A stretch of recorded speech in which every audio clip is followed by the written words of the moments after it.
আগামী 15 মে থেকে বাজারে আসছে রাজশাহীর গুটি জাতীয় আম।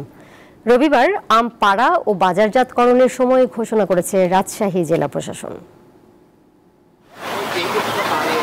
আমের রাজ্য হিসেবে পরিচিত রাজশাহী গোপালভোগ, রানী পছন্দ ও লক্ষণভোগ সহ নানা জাতের সুমিষ্ট আমের উৎপাদন হয় এই জেলায়।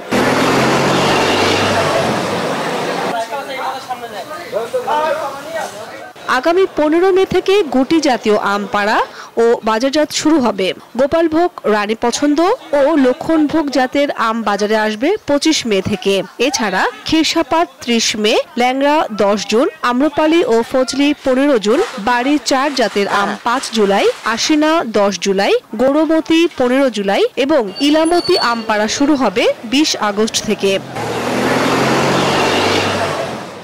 রবিবার জেলা প্রশাসনের কর্মকর্তা, আম চাষি ও ব্যবসায়ীদের সঙ্গে মতবিনিময় সভায় এসব তথ্য জানানো হয়।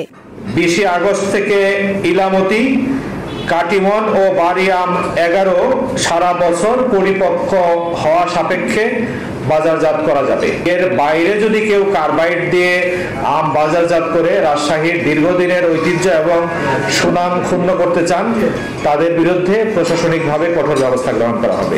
বেঁধে দেওয়া সময়ের আগে আম বাজারজাত করলে বাগানীদের বিরুদ্ধে আইনানুগ ব্যবস্থা নেওয়ার হুঁশিয়ারি দেন তিনি।